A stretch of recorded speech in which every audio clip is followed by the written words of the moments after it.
are all set. I was waiting a little bit extra. Sorry for the delay to make sure that everybody was getting in that was coming. So, hey, everybody, my name's Brandon Lee, and I just a quick background on me. I have been working with front-facing teams, whether it's sales or customer success, for over 20 years, and working with them to build relationships and grow their business through more sales and retention. And that's what we're going to talk about today. We're just talking about it in a completely digital environment. So I am going to share my screen and we are going to get going right now. So here we go. Share my screen. All right. You should be seeing my screen. And now I am going to get the right slides and we should be good to go. Use the chat if for some reason anything's not working right. Please let me know. But we are talking today about how to equip and enable your team to build online relationships. And look, this is basically digital selling. And digital selling is quite a bit different than digital marketing.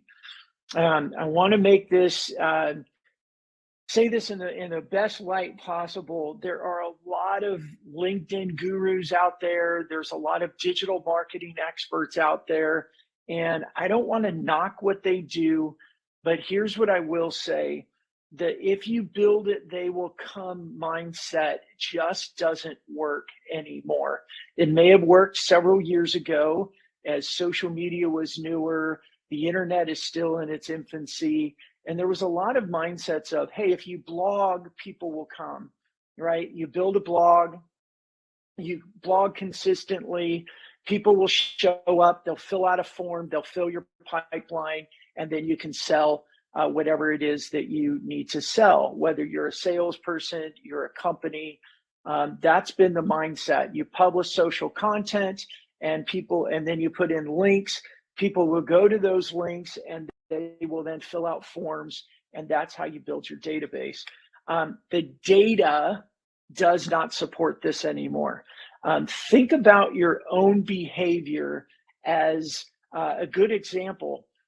Are you filling out forms and downloading many PDFs anymore? Are you clicking on social ads nearly as much as you used to? We've all gotten savvier. Your buyers have gotten savvier. They know the difference between being sold and when they're in a community environment or somebody is sharing valuable content. And that is really the big difference that I see between digital selling and digital marketing or becoming an expert. So from that lens, I want to encourage you to move into this webinar as we discuss. Now, as we move into 2022, we're on January 6th of 2022 on this episode of the webinar. And I like to start with just this fun little anecdotal joke. You see, there were two friends, and they were walking through a jungle, and they came across a jaguar. And the first person looked at it and thought, oh my gosh, we are so in trouble because that jaguar is going to eat us. And as he looked over at his buddy was on the ground tying his shoes, and he said to him, what are you doing? We can't outrun a jaguar. And the guy on the ground tying his shoes looks up at him. He says, I know we can't outrun a jaguar, but I know that I can outrun you. Right? Ba-dum-bum. Okay. Why do I tell this story? We are in a huge transition of change right now.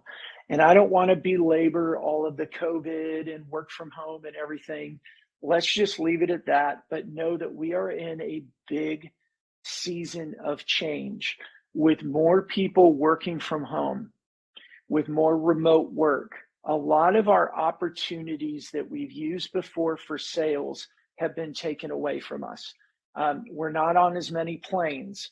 We're not traveling. We're not in hotels. We're not at conferences. We don't have all the opportunities to do the face-to-face that we had before. So, and it's not just the pandemic anymore, right? People prefer to work from home.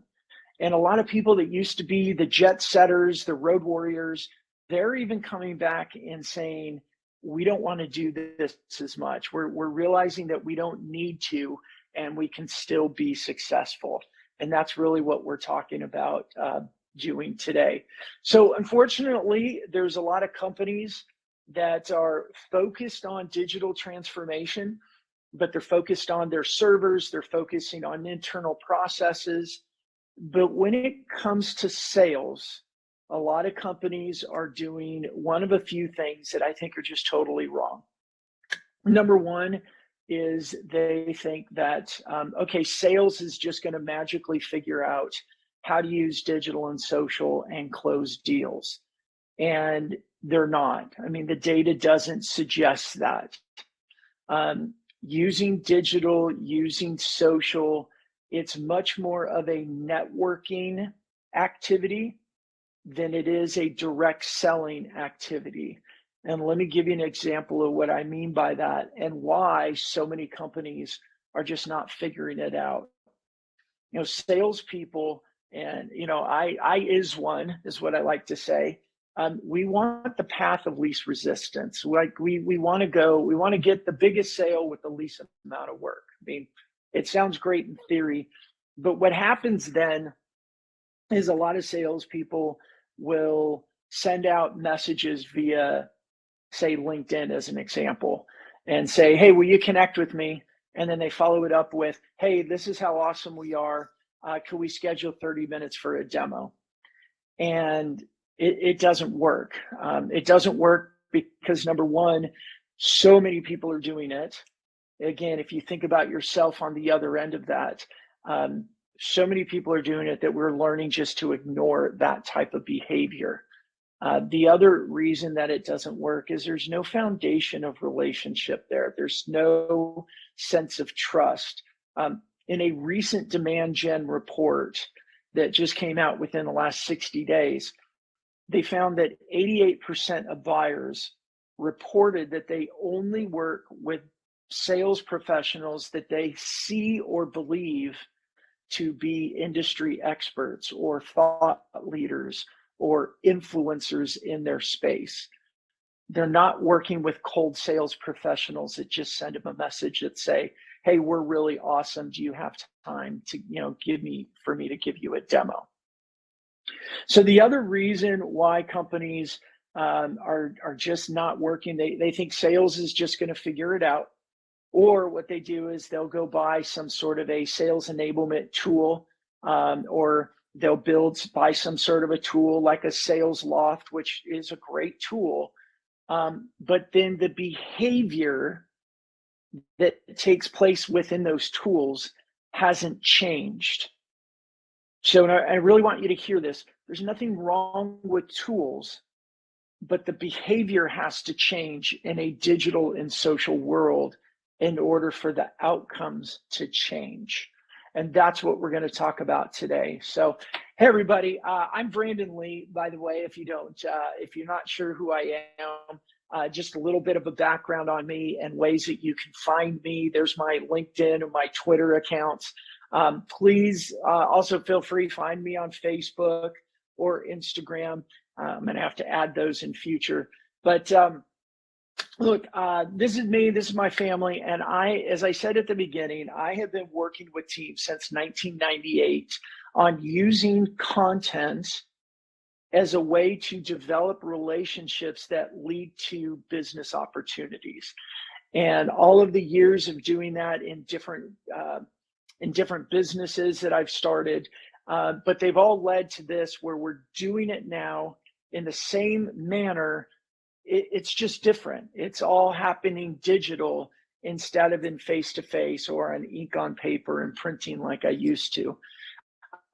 To get us started as we jump into this, I like to just throw a little bit of credibility to help you get comfortable and confident that I know what I'm doing, or that the work that we've been doing is actually producing for customers. So here's a simple case study. It was a pilot program. The company brought 5 people into a pilot program. They were a global telco company, And what I want you to see is there on the left side was the client's objectives, and on the right side were the results that we got. I really want you to see in the middle on the results, they had $5.5 million of new qualified pipeline. They had closed over 3.3 million of new revenue.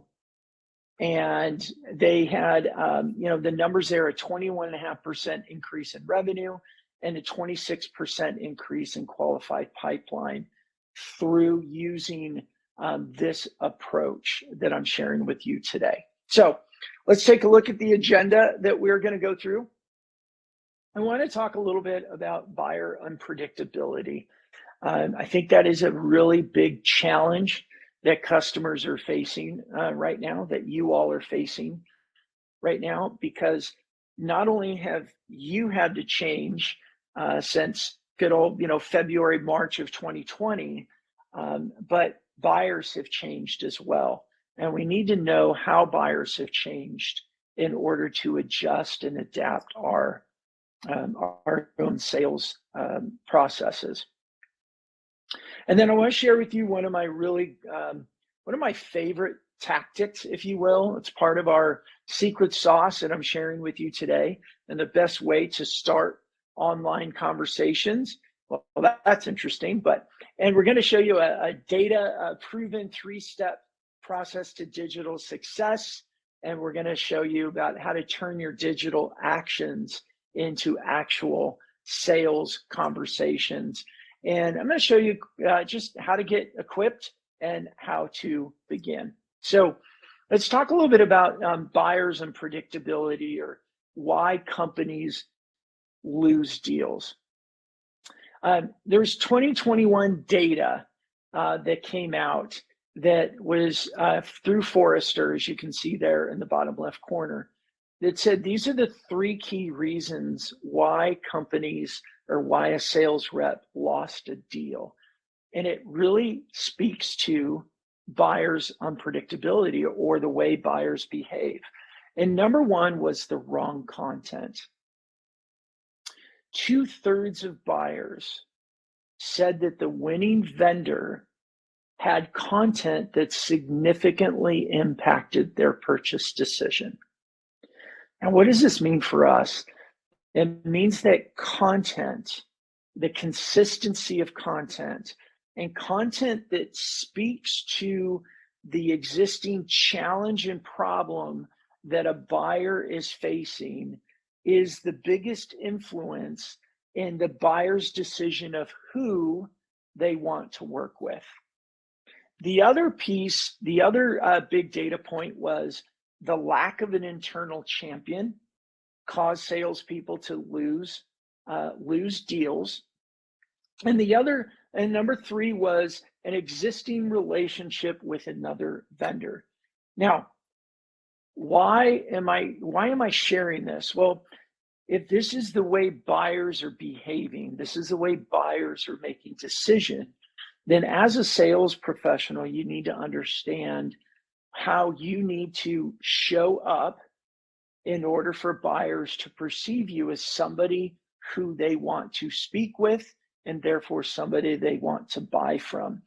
What this speaks to is that as a salesperson, or as a sales leader, your sales team has to be producing and sharing content. And it's content that is desired by buyers, content that is actually helping buyers make their buying decisions, or at least creates conversations that your salespeople can have with the buyers. Now, why do I keep overemphasizing this? Well, a lot of organizations, marketing will produce significant amounts of content. But I have to ask the question, is it really the content that sales needs to open doors and create conversations with their buyers? I'd say a lot of times it's not. The content that needs to be on a company website or on a blog tends to be significantly different than the content that a sales professional needs to open doors with buyers. The type of content that buyers are looking for is content that answers their most pressing questions, content that is speaking directly to their day-to-day challenges that they experience. And that doesn't tend to be what marketing is currently producing. Now, if you're in an organization where you've got that symbiotic relationship between sales and marketing is really listening to your sales team and quickly producing content that you are requesting that you need to capture buyer attention, then that is fantastic. That is not my experience with the vast majority of organizations. So as salespeople, as we move into this scenario of wanting and needing to be a digital salesperson, one of the biggest things you need to understand is that you have to produce and share content consistently. Now, I know that can be overwhelming. I know we get a lot of sales leaders that say, oh, our team doesn't have time to do that. Here's the reality. You have to make time in this day and age because your alternatives are making cold calls, which if you're honest with yourself, and maybe you're in an industry where this is totally not true, but for most salespeople, return calls has dropped down significantly. We're just not getting as many returned calls. So our cold calling efforts are not producing the ROI that they used to. And similarly with our cold email, they're just not producing like they used to. The way buyers are engaging with sellers is through content, through digital and social. And as I said just a few moments ago, in a demand gen report, 88% of buyers said they only speak to people who they perceive as a thought leader or an influence in their space. So what does that mean? It means that when you send a message that says, can I get you on a demo? They're not interested. But if you're producing content, you're emailing it, you're posting in social, you're in conversations online that they could see, and you're talking about the industry, you're talking about the challenge, you're talking about solutions, they see you as somebody in the center of the industry that's helping companies solve problems, then you're the person that they want to speak to. And we've got to be able to get to a point where we go, those are the activities that I have to do in order to get my buyer's attention. It's not about, do I have time for it? It's about, what do I need to do to make time, acquire the skills, and put the systems in place so that I do this on a regular basis, because the outcome is worth it. The outcome is more deals. And I'm going to reference a SAP study that was done 2 years ago, where they compared the work effort of digital salespeople versus traditional salespeople. And this was even pre-COVID, right? This was done in 2018 with the results shared in 2019. So all pre-COVID. But what they found is that the digital selling staff, which were producing content and using all digital, they sat in the seat. They weren't on airplanes. They weren't on, hotels. They did it from a place of, an office. They had an average deal size that was 300% larger, and they were 90% more likely to hit or exceed quota than their traditional sales rep counterparts. That alone should motivate us to really take a look at what they were doing, which is what we're talking about here today. So just a little bit more motivation as we look at buyer behavior. Buyers say they're doing 60% of their own research before they ever make a first contact with a company. And in this Gartner study, 74% of buyers say they purchased from the first sales rep who added value to their research. In other words, they're doing research on their own, but when they find that they're getting their research from a sales professional or form an organization that's really producing good content for them, 74% of the time, that became the company they purchased from. So again, more very motivating data that should help us say, how do I become a content creator? Not, I don't have time to do it. And just finally, the buying team has gotten more complicated. There's more people involved in the buying decision. Even when there's not as many people with legit power, right? They're not decision-making power. They have influence in the people that are making decisions. So now we have to not just speak to one person or two, but we really got to influence 7, 8, 10 people. When I think about that, and I think about the challenge of influencing 10 people, do you want to do it by making 10 extra phone calls? Do you want to do it by sending out 10 extra emails? Or do you want to do it in a social or a digital environment where your persona, your influence, your activity in digital and social creates you as somebody that they want to pay attention to, they want to listen to, and not you trying to knock on the door and get, force your way in there.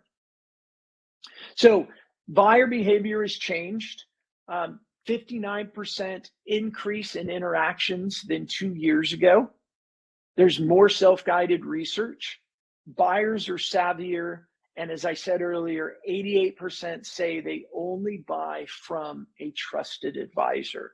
So as salespeople, this means we really, really need to pay attention to our behavior in digital so that we can start putting ourselves in positions where they will find us and we represent, or we're positioned to look and act in a way that our buyers are looking for. So just as an example, I'm seeing more of this type of behavior. I like to call it they're crowdsourcing their search.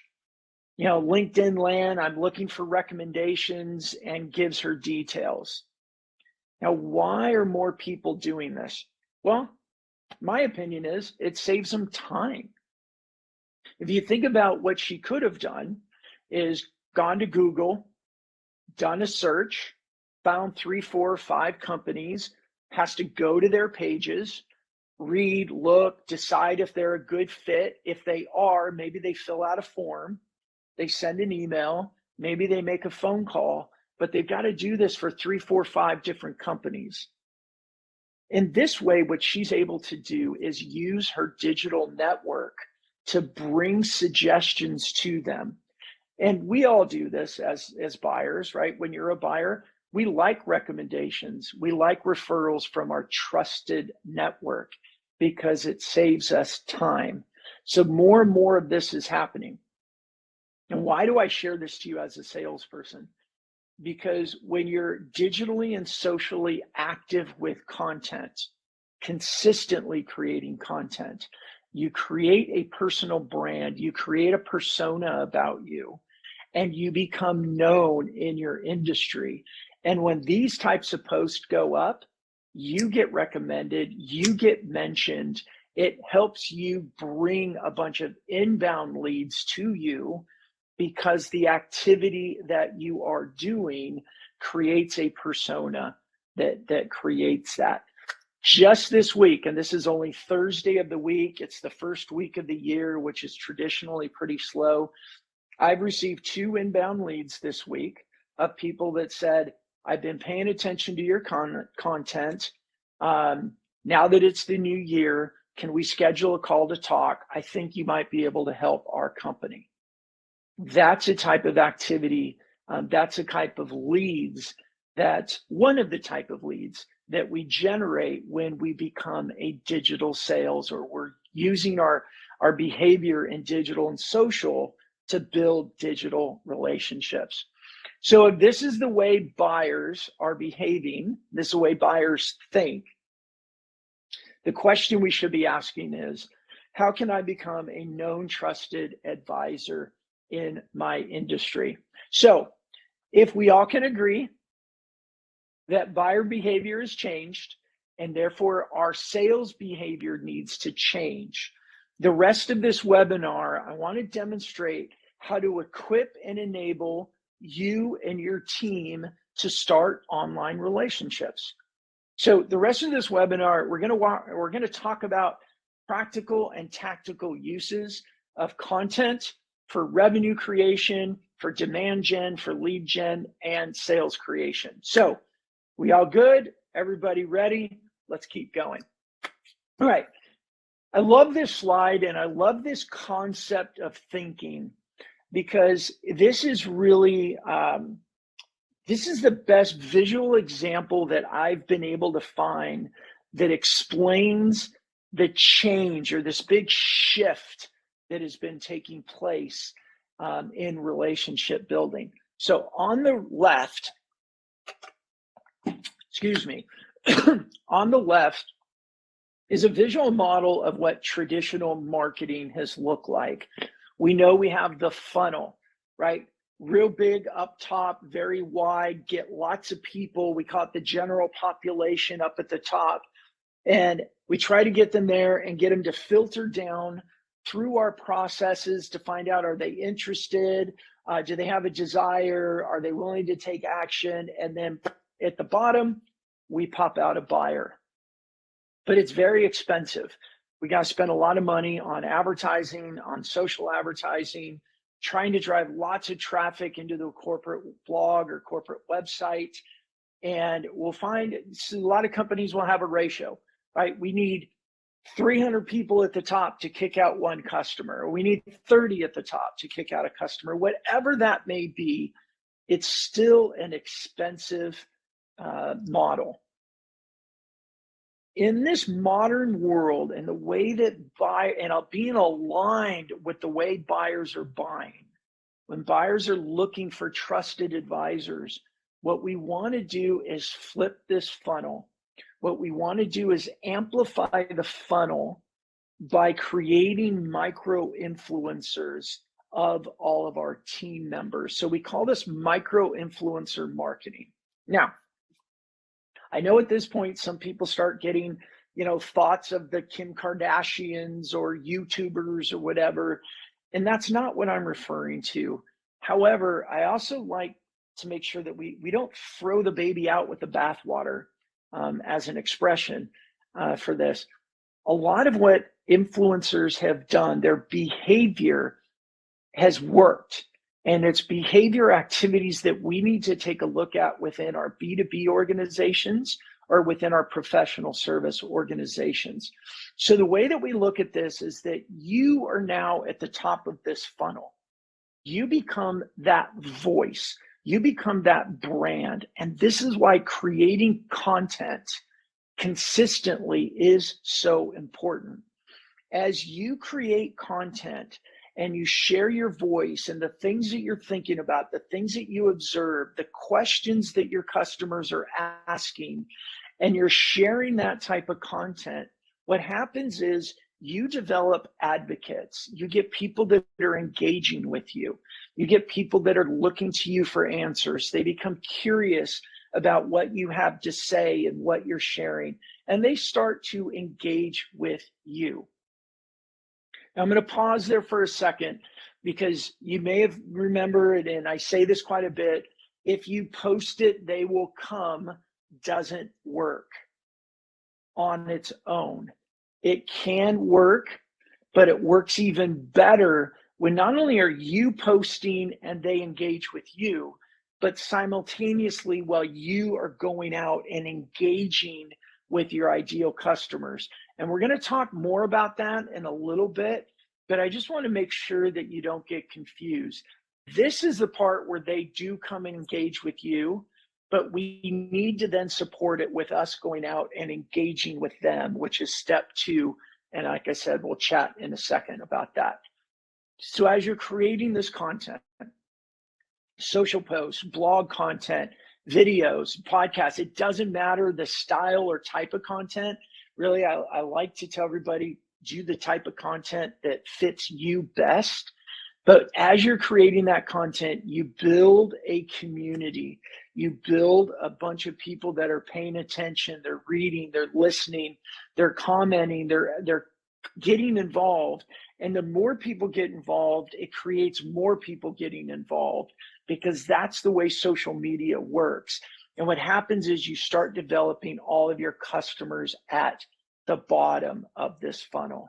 So it's much more efficient, and it's not as expensive, because we're not spending thousands and thousands of dollars every month on advertising activity. So at this point, we normally hear, this seems hard. How do I do this easily and efficiently? Well, that's what we are going to talk about. One of the I love this concept that we've called the content value pyramid. It is based on about 4 years of global research. And basically what the content value pyramid means is this: we have recognized, our research has shown, that there are certain types of content that gets more engagement than others. Now, you may find that you're in an organization that has an employee advocacy tool or some other tool where they're creating brand content. They're creating like brochure type information, as I call it, about the company, about your services, about your webinars, whatever it may be. And they make it very simple and available for you and everyone else on the team, that you can share it to your personal social accounts. What we find is a lot of companies that do this will get to a point where they'll say, hey, we tried social and it didn't work. And it's not that social doesn't work. It's that when we are only sharing your own brand content over and over and over again, you actually convince or train your audience to ignore you, because we don't want to hear about your company over and over and over again. Just like you don't want to hear about my company over and over and over again.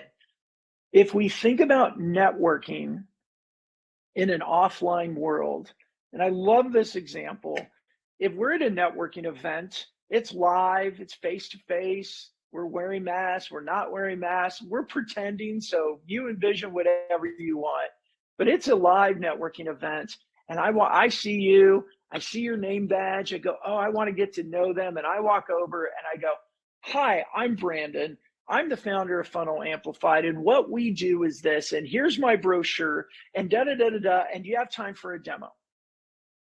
Now, not only is it obnoxious, but you might even be calling security and going, get this person out of here, because that was rude. That wasn't socially acceptable, right? That's not the way we behave in an offline world. But for some reason, over the last decade with social media and everything, we feel like that's what we're supposed to do in a digital world.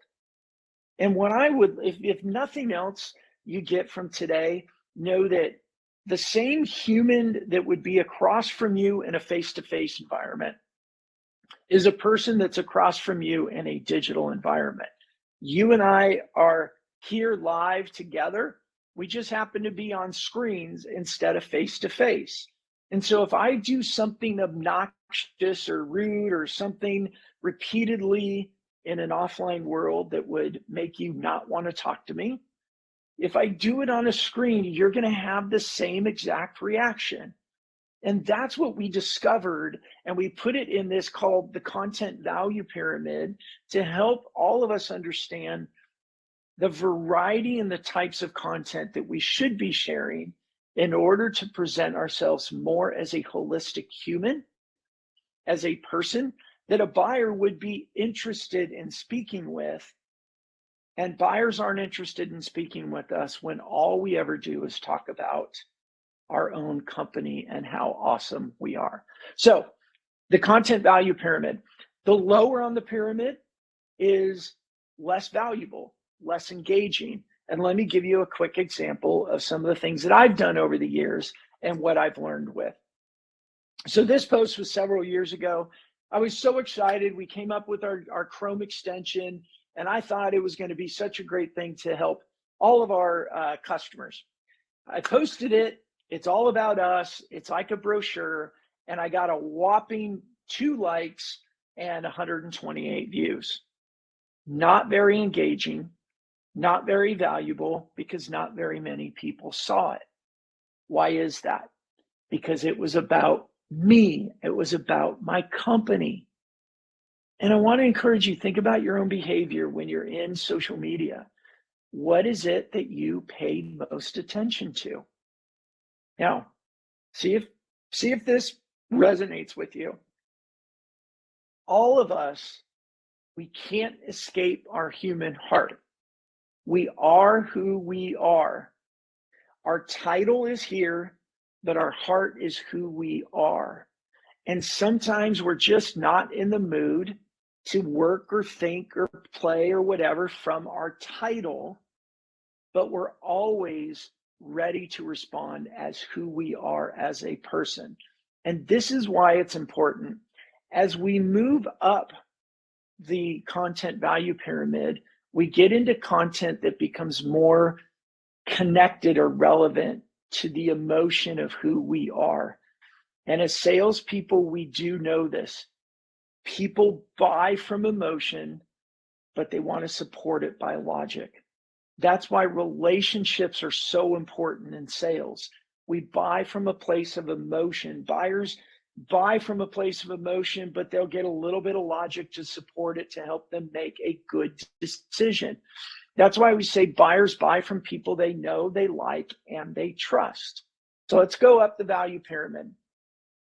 This is a piece of content that I like to call a curated piece of content. You could call it advocacy. Maybe it's a little bit of authorship. Now, the reason I share this one is a couple of reasons. That graphic is ugly. I did the graphic myself. I did it on Canva. I know it's ugly, but the message that I had in there was answering a question that a customer had asked, but putting it into the form of a social post. That's why it's more of an advocacy, it's authorship. It was more of establishing me more as a thought leader, because I said, you know, a customer, one of my customers said today, and then I went through and I talked about the conversation we had and the challenge that that customer was facing. So you'll see it got a bit more engagement, 21 likes, 20 comments, and over 2,600 views. Again, the more people see my message, they see my content, it helps establish my brand and it gets me in front of more people. Now, hold on to that thought. This isn't about just getting likes and comments and trying to feel popular. There is a process that we do to go clean up the gold that our popular social posts create. So let's go into the very top of the content value pyramid. Now, at the very top is what we call the humanized content. This is more personal content. This is what humanizes us as an individual. Now, this piece, I'll share with you the quick story. It was a Saturday morning. I had my laptop. I was in our living room, had my cup of coffee, and my family was starting to get up. It was kind of a slow, lazy morning. And I hear a motorcycle coming up our driveway. And as you can see from that picture, we have a pretty long driveway. So I was pretty sure this motorcycle is coming to our house. Now I start thinking, okay, our oldest daughter, she's at college. No one's here for her. Our second oldest daughter, she's home. At the time she was engaged, like her husband fiance at the time doesn't ride a motorcycle. I'm kind of going down the list of our kids. And those that know me, we have 5 kids. And so I get to the door and I open it up and I look, and it's Evan. And Evan is our next door neighbor. Evan is 10 years old and he is our 8-year-old daughter's buddy. So I open the door and Evan pulls up his, the mask on his helmet and he goes, "Hi, Mr. Lee, can Zoe come out and play?" And I started cracking up because I got this 10-year-old boy on a dirt bike knocking on the door, asking if my 8-year-old daughter can come out and play. And I started cracking up because I thought, I wasn't expecting a boy knocking on our door on a motorcycle, asking for Zoe for at least 10 more years, maybe 8 more years. I just thought it was funny. And so I snapped a picture of him. I posted the story. And as you can see, it went crazy, right? 278 likes, 126 comments, and over 53,000 views. So many people resonated with this post. And this is what I mean by people respond from their human hearts more than they do from their title. Now, this is where people say, so what, Brandon? So what? You got a popular post. It was cute, whatever. Let's talk about what this does for business. Here was my results. I had about 44 new connections that we created through this post. Through those connections and existing connections and conversations that I generated from this post, I had 8 Zoom calls. Through those Zoom calls, I was able to get 3 presentations. And through those 3 presentations, I sent out 2 proposals. And I got 1 closed deal from that. And that deal was about $42,000. All from this one post. Now, I don't know any other demand generation model that can create these types of results. I spent no money on advertising. This just comes from a consistency and a variety of sharing content up and down the content value pyramid. So it's not just personal, humanized stuff. It's all sorts. There's gold in social and digital when we do it correctly. So it begs the question, how do we turn engaging social posts into new conversations with prospects that turn into closed deals? Is one of my favorite things to talk about is how do we alter our digital behavior in order to create conversations that lead to business conversations and therefore closed deals. Again, going off this pyramid model, I like to call it the Digital Influence Success Playbook. And basically there's 3 steps that we need to do on a daily basis in order to create this type of digital or social activity that leads to these types of outcomes. Number 1 is your social engagement. Again, as I said before, it's not if you post it, they will come. There's a bit of that. But what I found over the last several years is that if I go out and engage with them or engage with posts where my audience tends to be, that happens is it also then starts pulling them towards me because I'm constantly sharing content and thought leadership. So do you see that 2-step process? I go out and engage. They see my face. They see your name. They see you involved in conversations. It gets them looking at your profile. And on your profile, they realize you're sharing content. You're sharing thought leadership. You're sharing things about your personal life as well. It makes you look like a holistic human. And buyers start to think, kind of like this person.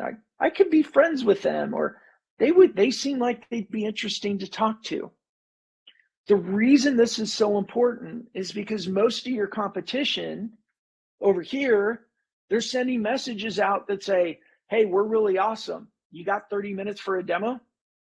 There's a big difference between how your competitors are behaving and acting and the sound and their personas. They sound like, and you know, what they say, if it eats, speaks, smells, tastes, you know, oinks like a pig, it is a pig. If they're only acting like a salesperson, the buyers are pushing them away. They don't want to be sold.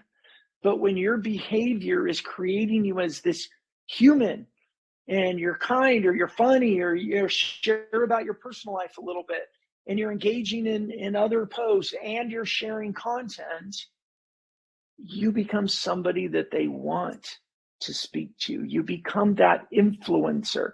You become the one that's at top of that upside down funnel, and they start to engage with your post, and they share your post. They tell their friends about your post, and you establish yourself as a influential voice in your industry. And then the last thing is consistently growing your network. You'll find from this type of behavior that you get a lot more inbound connection requests because people like to be connected with influencers and industries. But you'll also find that in doing these types of activities, more of your own connection requests are accepted, and they're accepted with excitement that you can then, in a system, will turn into a conversation. One of the things I love to share is that with people is as you're doing this behavior and you're actively asking people for a virtual coffee or a quick Zoom call to get to know each other just for networking purposes, that they get accepted and people want to talk to you. And so much of my weekly effort that turns into revenue opportunities are just networking conversations of people that say, you know what, I want to introduce you to, or I need to bring this up more into our company.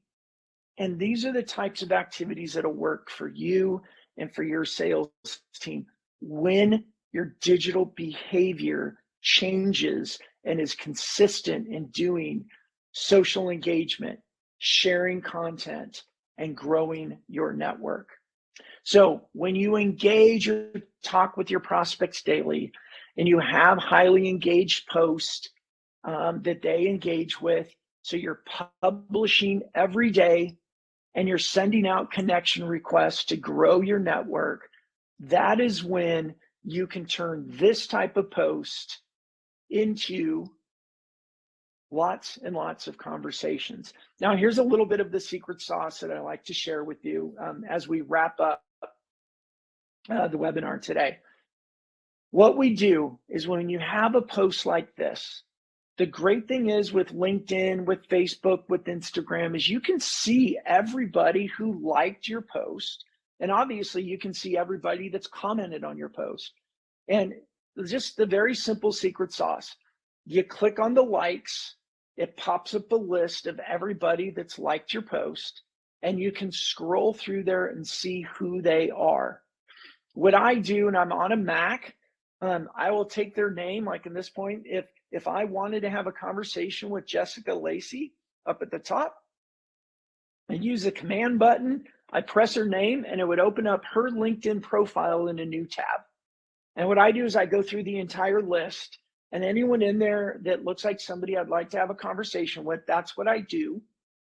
And then I go back on all of their tabs and I'll send them a message. They'll say something like this: "Hey, Jessica, thank you so much for liking my post of the little boy on his motorbike on my doorstep. I really appreciate it. It got me looking at your profile. I was wondering if you'd be open to have a conversation and get to know each other." That's it. There's various versions. You can mix it up. Some people will say, oh, I'm not trying to sell anything. I'm just looking to network, whatever it may be.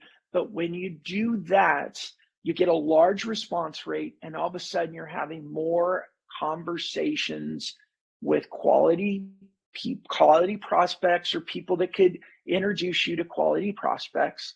And we do this on a consistent and regular basis.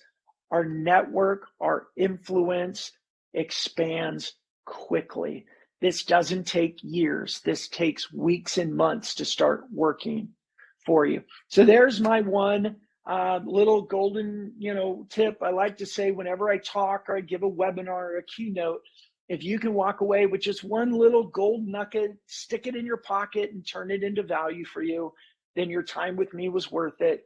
And that is the one that I want to give for you today. If you just implemented that alone, I think you would end up having, you will have more conversations with more qualified people every single day. Now, let me tell you a little bit about FunnelAmplified as we wrap this up. Funnel Amplified, we enable digital sales success. And we do it through two ways. We train, and we have a platform that walks people through those three key activities that we've identified are most important to be successful as a digital seller. Just as a reminder, those three on the pyramid were: you got to engage with other people, you have to share content, and you have to grow your network. So through Funnel Amplified, we have a team scoreboard, but we have our digital prospecting, our daily activity management tool that, first of all, helps you strategically grow your network, send out more connection requests, follow more people, get more followers. Number two, it helps you to engage with the consistency with the people that you identified that you want to engage with because you want to build relationships with them. Number three, it's helping you with publishing content. We've got some cool tools in there where you can share marketing content from your company. You could crowdsource content with each other. So if you're part of a larger sales team, every time somebody creates content, it can be shared with everyone else on the team. It's easy to post, and we're able to track the influence that every single post has created for you. So that's what we do. We equip and we enable digital success, and we implement a lot of the things that you have learned here today. And just for being a part of it today, I would love to do two things. One is I want to share with you about our 10-week digital success bootcamp. Our next class starts on January 11th. If you want to learn more, you can go to FunnelAmplified.com/digital. You can learn more about it. And the other piece would be, as a thank you for coming, is a 30-day free trial of using Funnel Amplified if you'd like. If you go to FunnelAmplified.com, in the top right, there's a button for a free trial. Just click on that. It'll go through the process, and we will be glad to help you use full functionality for 30 days and see if it is a really a good tool for you and your organization. So everybody, thank you so much for being with me today. I am Brandon Lee. That's how you can get me on email, but of course you can find me on Facebook, LinkedIn, Twitter, Instagram, and many other social platforms out there as well. Thank you so much for coming today. If you have any questions, please feel free to put them in the chat. I'm going to go and look at some of those right now and see if there's any questions. Let's see. Are there any questions today? I don't see any questions in there today. So thank you so much for coming. If you do have any other questions and you want to, you want to follow up with those, please feel free to email me at brandon@funnelamplified.com or find me on any of our social networks. And I'll be glad to answer any questions you may have. Thank you so much for coming. Hope you have a great day.